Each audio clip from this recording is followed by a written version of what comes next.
마테오가 전한 거룩한 복음입니다.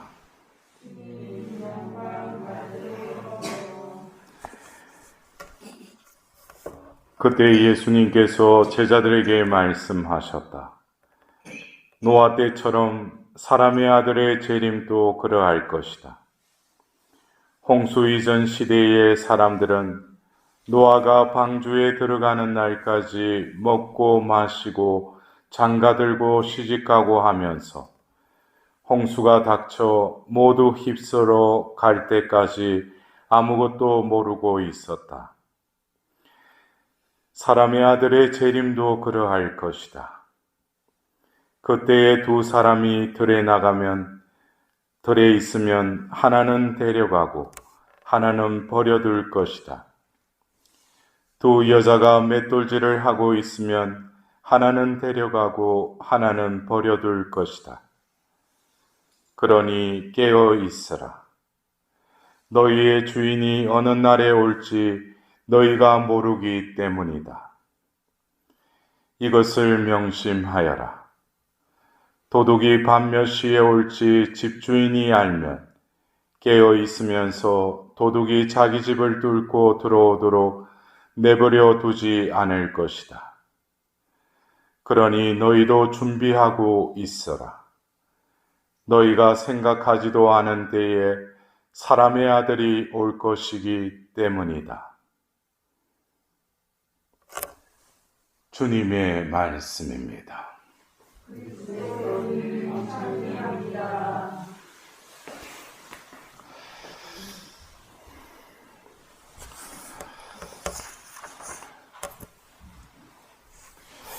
우리가 이 대림 시기를 지내면서 이제 맞이해서 또 4주간의 여정을 우리는 또 걸어갈 것입니다. 우리가 오늘 또 대림 일주일을 맞이하면서 우리가 목표로 하는 곳, 우리가 가야 할 곳을 다시금 오늘 이사야의 그 환시를 통해서 보여주고 있습니다. 그리고 하답송의 그 후렴처럼 다시금 우리가 이 생을 살고 우리가 가야 할 그 목적지. 그래서 오늘 우리는 이 본기도문에서도 저희 마음을 이끄시어 저희가 이 세상에서 옳은 일을 하며 다시 오시는 그리스도를 맞이하게 하시고 마침내 하늘나라에 들어가 그리스도의 곁에서 영광을 누리게 하소서.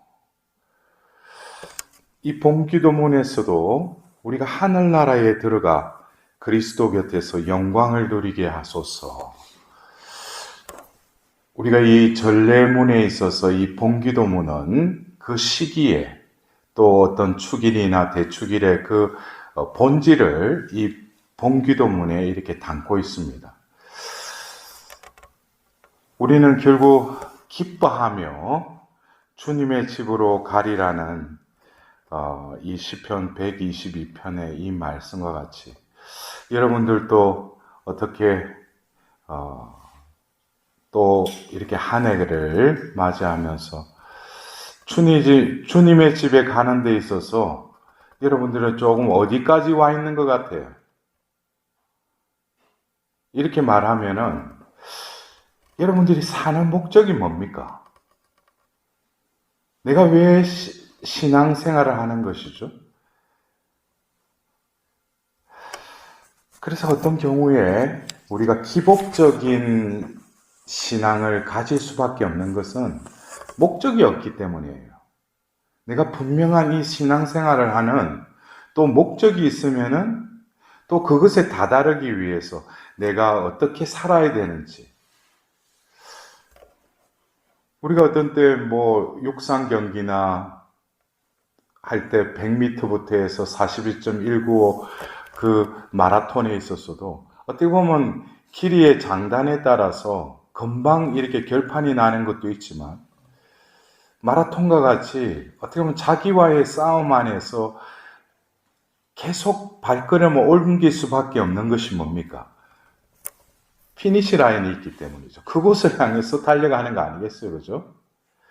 그래서 인생도 어쩌면 지금 여러 가지 우리가 이 현세에서 혼란에 있고 또 여러 가지 내가 신앙생활하는 데 있어서 유혹도 있고 실제로 내가 살아가는 현세적인 여러 가지 어려움도 있습니다. 그럴지라도 우리는 다시금 이 대림 시기가 우리에게 다가왔고 이제 맞이했어요.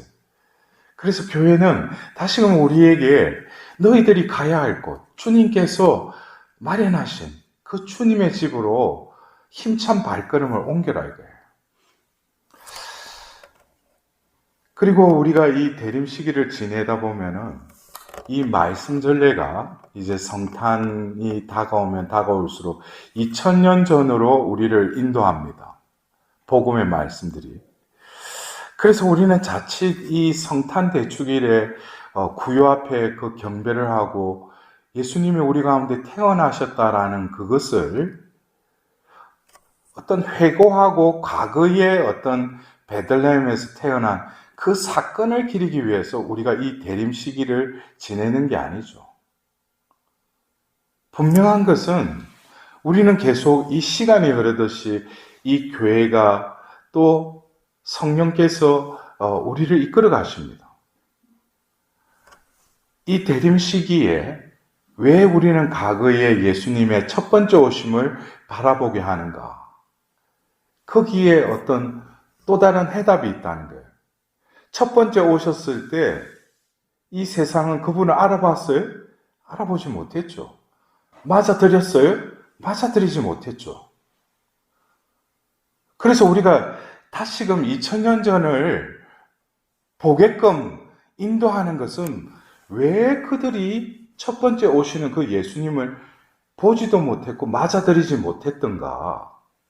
그 원인을 알면 우리가 재림 때 두 번째 오시는 그 예수님을 맞이하는 데 있어서는 첫 번째의 그 오심에 맞이하지 못했던 그 원인들을 우리가 깨닫는다면은 재림하실 때, 다시 오실 때는 뭐예요? 우리가 맞이할 수 있는 어떤 키가 있다는 것이죠. 그래서 우리가 어떻게 보면은 지금 이 말씀 전례를 통해서 어떻게 보면은 미래를 향해 있지만 또 과거를 이렇게 바라보게 하는 것이 제가 오늘 그 미사 개회식 때도 말씀드렸지만 우리가 세속력으로는 이 해의 마지막 11월 말부터 해서 다음 달 12월 달이 이 해의 마지막이죠. 그래서 이런 어떤 우리가 이 세상에 속한 것은 아니지만 이 세상에 살면서 또 빛의 자녀로 부르심 받은 우리들이 전례력이 한 달여 먼저 이렇게 시작되는 것은 어떻게 보면 또 다른 섭리인 것 같아요. 우리가 교회 전례력으로는 새해가 시작됐지만 세속력으로는 이 마지막을 다시금 정리할 수 있는 시간이라는 것이죠. 그리고 세속력의 그 새해를 맞이하는 데 있어서 우리에게 있어서는 어떤 마음가짐이 필요하겠어요? 바로 성탄 대축일에 우리 가운데 내 안에 그리스도가 태어나셨다는 거예요. 그래서 바로 그 태어나신 새 생명이신 예수님과 함께 나에게 유예된 이 새해를 살아가리라. 내가 주님의 집으로 가는 장본인이 아니라 길이신 그분이 이제 내 삶의 주인이 돼서 그분이 이끄시는 대로 내가 말씀을 듣고 그 말씀대로 행하는 한 달이 이제 한 해가 되리라. 라는 그런 마음으로 우리는 어쩌면 전례력으로 새해를 맞았지만 또 세속력으로 마지막 이 시간들을 지내면서 마지막이라는 그래서 이 대림 시기에 우리가 이 교회에서 회개하고 속죄하라는 본래의 의미를 우리가 제대로 알아듣고 내가 그 은총에 따라서 회개하고 속죄하면은 성탄 대축일에 우리 가운데 내 안에 예수님이 다시 태어나신다는 거예요. 그래서 예수님과 함께 나에게 펼쳐진 또 새해를 내가 살아가는 것이죠. 그럴 때 나에게 그 하루하루의 발걸음은 결국 주님의 집으로 우리를 인도하실 겁니다. 근데 오늘 우리는 이 대림 제1주일에 이 독서와 또 복음의 말씀을 듣노라면 우리에게 어떤 말씀을 하시는 것 같아요? 이 재림이라는 것은 오늘 복음에서도 말씀하시고 계시지만 우리가 모른다는 거예요. 어느 때에 갑작스럽게 다가온다는 거예요. 그래서 우리가 어떤 재림의 때라는 것이 어떤 정해진 피니시 라인이 딱 정해져 있듯이 그것을 통과하면 얼마나 우리도 편하겠어요. 그러나 뭡니까? 이 재림의 때라는 것은 인간은 알아볼 수도 없고 알 수도 없다는 거예요. 그래서 사도행전 1장 7절에는 1장 6절에 그것은 아버지만이 아신다고 그랬어요. 아버지만이 그 때와 그것을 알고 계신다는 것이죠. 그래서 우리가 할 수 있는 것은 뭡니까? 그것을 때를 자꾸 알아맞추고 그것을 맞이하는 것이 아니라 일상사회에서, 일상생활 속에서 어떻게 살아가느냐에 따라서 오늘 복음에서 그러죠. 똑같은 상황에 놓여져 있어요. 두 사람이 들에 있으면 하나는 데려가고 하나는 버려둘 것이다. 두 여자가 맷돌질을 하고 있으면 하나는 데려가고 하나는 버려둘 것이다. 그런데 이 말씀을 어떻게 이해하셔요? 똑같은 일상생활을 하고 있는데 재림의 때가 되면은 한 사람은 데려가고 한 사람은 내버려둘 것이다. 이거예요. 이것을 통해서 우리가 알 수 있는 것은 재림의 때를 맞이하는 우리들에게 있어서 일상생활 속에서 똑같이 들에 나가서 일을 하고 맷돌질을 하고 있지만 하느님은 무엇을 보고 한 사람은 데려가고 한 사람은 내버려 두겠어요? 그것에 대해서 여러분들 한번 의문을 가져보셨습니까? 저도 사제품을 받고 사제가 되었어요. 사제들이 많아요. 근데 어떤 사제는 데려가고 어떤 사제는 내버려 두실 거예요. 수도 생활하는 수녀님들도 똑같이 겉으로 보면 수도 생활해요. 어떤 사람은 데려가고 어떤 사람은 내버려 둘 거예요. 여기에 우리 세상의 빛과 소금의 우리 평신도 여러분들도 그래요. 같은 부부래도 한 집에 있더라도 한 사람 데려가고 한 사람 내버려 둘 거예요. 어떤 기준에서 하나님께서는 한 사람은 데려가고 한 사람 내버려 두겠어요? 그것은 외적인 상황 속에서 어떤 외적인 환경 속에서 내가 성전에 있으면은 하나님이 다 데려가고 딴 데 있으면은 내버려 두고 그런 게 아니에요. 그것은 하나님께서 그 재림 때에 심판을 하실 때는 그 존재를 보신다는 거예요. 어떤 상황에 놓여 있다라는 그 의미가 아니에요. 그러면은 이를테면은 노아의 때 홍수 이전 시대에 어떻게 했다고 했어요? 방주에 들어가는 날까지 먹고 마시고 장가들고 시집가고 하면서 홍수가 닥쳐 모두 휩쓸어 갈 때까지 아무것도 모르고 있었다는 거예요. 홍수가 올지. 그러나 누구만이 방주에 들어갔어요? 노아의 가족과 또 정해진 그 짐승들. 하나님께서는 말씀하시죠. 그러나 그거를 귀담아 듣지 않는다는 거예요. 세상살이에 바쁘니까. 그래서 우리는 이 대림 시기를 맞이하면서 일상사에서 나는 어떤 삶을 살아가고 있는가? 겉으로 보면 바쁘게 살아요. 먹고 살기 위해서. 그래서 오늘 제2독서에 바오로 사도는 이렇게 또 말씀하고 계십니다. 흥청대는 술잔치와 만취, 음탕과 방탕, 다툼과 시기 속에 살지 마십시오. 어떻게 보면 이렇게 번잡하고 혼란스러운 그 삶을 살아가는 것은 왜 거기에 마음이 빼앗기고 왜 그런 삶을 살아가겠어요? 그것을 좀 더 내적으로 존재 안으로 들어오면 마음 안이 어둠으로 가득 차 있다는 거예요. 그러니까 하느님께는 관심이 없어요. 말씀을 들으려고 하지 않아요. 그냥 세상의 어떤 소문과 세상의 어떤 일어나는 그것에는 촉각을 세우고 그것을 쫓아가지만 영원한 것, 하느님께는 관심을 잃은 지가 오래됐어요. 그것은 하느님으로부터 부르심 받은 사제 수도자들도 똑같아요. 겉으로는 그곳에서 성물을 행하고 수도 생활을 하죠. 그러나 마음은 딴 데 있어요. 하나님은 한 사람은 데려가고 한 사람 내버려 둔다고 그랬어요. 하나님이 보시는 것은 그 존재를 보시고 그 내면을 보셔요. 일상사 속에서 그가 어떠한 상태에 머물러 살아가는지. 그것에 대해서 오늘 바오로 사도는 제가 조금 전에 말씀드린 여러 가지 그런 악행들이 어둠의 행실을 벗어버리고 빛의 갑옷을 입읍시다 그래요. 어떤 은유적인 표현인데 빛의 갑옷을 입읍시다.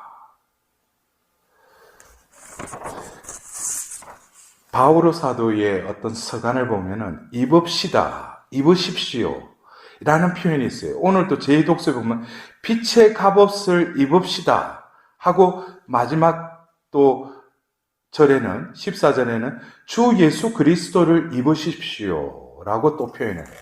이 입다는 것이 어떤 외적인 것에 입는 이 옷이 아니라 옷은 자신의 존재됨이 바뀌어야 된다는 거예요. 그래서 바오로 사도가 에페소서 4장 24절에는 그러죠. 하나님의 거룩함으로 창조된 새 인간을 입어야 한다는 것입니다. 여기서는 새 인간을 입으라고 그래요. 예수 그리스도를 입으십시오. 새 인간을 입으십시오. 또 빛의 갑옷을 입으십시오. 여러분들 이 갑옷을 이렇게 입으라고 하는데 이것은 어떤 브랜드가 빛이라는 회사에서 만든 빛의 갑옷이 아니죠. 빛은 하나님이에요. 그 빛은 어둠을 이길 수 있는 유일한 또 방백책이기도 하죠. 어둠은 빛을 이길 수가 없어요. 내가 삶 속에서 혼란하고 세상 것에 물들어 있고 그런 것은 결국 뭐겠어요? 내 마음속에 어둠이 자리 잡고 있기 때문에. 그래서 바오로 사도가 옛 인간에 대해서 말하면서 그들은 무지해서 모든 몸이 감각에 내맡겨져 있다고 그랬어요. 그래서 그 마음은 어둠으로 가득 차 있다고 그랬어요. 그래서 그들은 자기가 하는 일조차도 모르고 있다고 에페소서 4장 17절 이하의 옛 인간의 삶에 대해서 이야기하고 있어요. 그들은 무지하다는 거예요. 완고하다는 거예요. 그래서 그들은 감각을 쫓아간다는 거예요. 방종의 생활. 그들은 마음이 어둠에 가득 차 있다는 거예요. 근데 빛의 갑옷을 입으라. 이 빛의 갑옷은 영적인 존재로 변화되라는 것이죠. 우리가 잘 아는 전신갑주 에페소서 6장에 우리가 싸워야 될 대상은 인간들이 아니라 그 하늘의 어둠의 권세, 그 악한 세력과 싸워야 된다고 했어요. 그래서 이 우리의 존재가 하나님의 그 영적인 갑옷을 입어야 된다. 그래서 바오로 사도가 그 에페소서 6장에 보면은 그 부분적으로 말하고 있죠. 진리로 띠를 매라고 그랬어요. 의로움의 갑옷을 입으라고 그랬어요. 그리고 머리에는 뭘 쓰라고 했어요? 구원의 투구를 쓰라고 그랬어요. 그리고 손에는 뭡니까?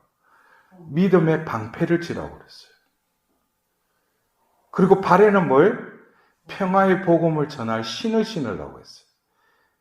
그리고 뭐예요? 칼을 들으라고 그랬어요. 성령의 칼. 여러분들 그것이 이렇게 좀 그려지십니까? 구원의 투구부터 해서 평화의 복음을 전하는 그 준비된 신. 그래야지 우리가 이 세상을 살아가는 데 있어서 내 마음에 어둠이 깃들일 때, 어둠이 침입할 때 막을 수가 있는 것이죠. 이런 것들이 나에게 구비되어 있지 않고 어떻게 이 세상을 살아가면서 내 마음을 빛의 터전으로 유지할 수 있겠습니까?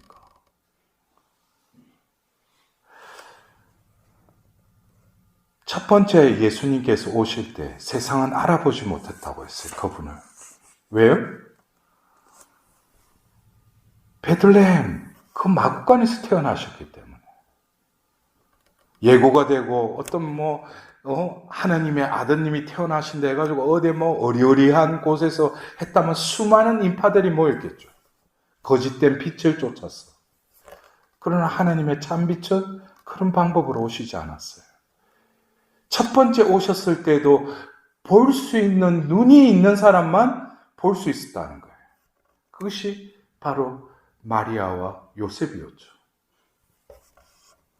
그래서 우리는 이 대림 시기를 이제 시작하면서 대림 제1주일에 이 교회에서는 이 말씀을 통해서 우리가 지금 어떠한 삶을 살고 있는가, 내 마음은 어떠한 상태인가, 그냥 세상살이 한다고 바쁘게 그냥 주일날 그냥 미사 참여 1시간 잠깐 하고 일상사 생활 동안에는 그냥 자기 관심사, 세상살이에 그냥 몰두해서 산다면 재림 때에도 똑같이 예수님 오시더라도 내버려 두실 거예요. 그러나 바쁜 일상사 속에서도 어떻게 내가 깨어있고 나와 함께 계시는 그 하느님께 죄로 기우는 그 두려움과 더불어서 그 빛에 머무르려고 하는 나의 끊임없는 노력과 더불어서 그러한 다름질이 있을 때 하나님은 그 영혼을 보호해 주시죠. 그래서 여러분들, 우리가 이 대림 시기에 이 회개와 속죄라는 것은 내가 살아온 삶을 보고 예수님을 맞이해야 되는데 이 상태로는 안 된다는 거예요. 여러분들, 성인 성녀들은 어린 나이에도 하나님께서 준비됐으니까 그냥 데려가시는 거예요. 나에게도 또 다른 이 대림 시기를 맞이해서 오십시오 주 예수님이라고 나에게 그렇게 기도하는 것은 너가 준비되어 있느냐 이거예요. 지금 이런 상태로 살아갈 것이냐 이거예요. 그것에서 뭡니까? 내가 경각심을 느껴야죠. 내가 입으로는 오십시오 주 예수님 그러지만 과연 나는 그분 앞에 나서서 그분을 맞이할 지금 준비가 되어 있는가? 거기에 대해서 긴박함을 느껴야 돼요. 그냥 촛불에 그냥 불 하나 붙이고 그냥 또 4개 붙이고 나서 성탄 대축일날 어이구 또 거룩한 밤 예수 탄생하셨네 그리고 성탄 대축일을 맞이하는 게 아니에요. 이번에는 기필코 이 대림 시기에 나에게 오시는 그분을 알아보고 맞이하리라. 그러기 위해서 오늘 대림 제1주일에 대낮에 행동하듯이 품위 있게 살아가십시오. 품위는 이거는 그냥 고상하고 인간적인 그럴싸하게 살아가는 게 아니에요. 그리스도인다운 품위를 지녀야죠. 그리스도인다운 품위는 내가 꾸미는 것이 아니라 내 안에 주님을 맞이할 때, 주님이 내 안에 머무실 때 그 품위는 드러나게 마련해요. 어쩌면 전례력으로 새해를 우리가 맞이했지만 또 새성력으로는 이 마지막 또 달을 또 앞두고 시작된 이 대림 시기에 지난 날을 바라보면서 나의 마음을 바라보면서 내 존재를 하나님 빛 가운데 내어드리면서 나는 과연 어떠한 상태로 살아가고 있는지 그것을 내가 인정하고 알아차림에서 우리는 깨어나게 됩니다. 자신의 존재가 그럴싸하다고 치부하고 합리화시킨다면 그 사람은 계속 잠자고 있을 것입니다. 오늘도 우리를 당신의 그 맞이함에 우리를 초대해 주시는 그 주님을 또 맞이하기에 합당한 은총을 베풀어 주십사오. 이 미사를 통하여 하나님께 은총을 구하도록 합시다.